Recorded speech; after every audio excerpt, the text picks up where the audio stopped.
চলে আসলাম নতুন একটা রেসিপি নিয়ে। আজ বানানো হবে চানা মশলা। তো প্রথমেই এখানে কাবলি ছোলাগুলোকে ভিজিয়ে নেওয়া হয়েছে আর দুটো আলু সেদ্ধ করার জন্য দেওয়া হয়েছে। আপনারা চাইলে আলুটা নাও নিতে পারেন। এখানে একটা কাপড়ের মধ্যে একটুখানি চা পাতা, দারচিনি, লবঙ্গ আর একটু এলাচ নিয়ে এটাকে ভালো করে গিট মেরে প্রেসারের মধ্যে দিয়ে দেবো। তাহলে চায়ের পাতা থেকে কালারটা খুব ভালো আসে ছোলার, আর গন্ধের ফ্লেভারটাও অ্যাড হয়ে যায় গরম মশলা। তারপর পরিমাণ মতো নুন দিয়ে দিতে হবে। নুন দিয়ে প্রেসারে 5টা সিটি মেরে নিতে হবে। তো এই যে তারপর এখানে পেঁয়াজ, টমেটো আর মশলাগুলো কেটে রাখা হয়েছে বাটার জন্য। আর এদিকে ছোলাটাও খুব ভালো করে সেদ্ধ হয়ে গেছে। এখানে কড়াইতে তেল দিয়ে একটুখানি নুন ছিটিয়ে আলুগুলো ফার্স্টে আমরা ভেজে নেব। নুনটা দেওয়া হয় যাতে তেলটা ছিটে গায়ে না আসে। এই যে আলুটা ভাজছে।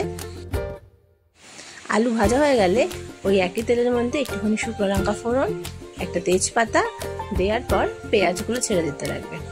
এখানে দুটো মিডিয়াম সাইজের পেঁয়াজ কুচি দেওয়া আছে। তো পেঁয়াজটা হালকা লাল লাল হয়ে আসলে আমরা দিয়ে দেব টমেটোটা। টমেটো দিয়ে বাটা মশলা, যেখানে আদা, রসুন আর গরম মশলা দেওয়া আছে, টমেটো দেওয়া আছে একটা, তো সেটা দিয়ে দেব।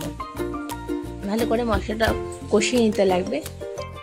আর এর মধ্যে 2 চামচ ধনের গুঁড়ো, একটু কাশ্মীরি লাল লঙ্কার গুঁড়ো, যেটা বেসিক্যালি কালারটা আনতে সাহায্য করে, ঝাল সেরকম একটা হয় না। আর এখানে জিরের গুঁড়ো দিয়ে দেবো। তারপর এটাকে আরেকটু ভালো করে কষাতে হবে। মশলা থেকে তেল ছেড়ে আসলে দিয়ে দিতে লাগবে একটুখানি চিনি। চিনিটা স্বাদের ব্যালেন্স আনতে সাহায্য করে। ব্যাস, তারপরে দিয়ে দিতে হবে সেদ্ধ করা ছোলাগুলো। তারপরে একটুখানি নাড়িয়ে কষানোর পর দিতে লাগবে ভাজা আলুটা। তারপর আর একটু 2 মিনিট নাড়াচাড়া করে নিতে লাগবে।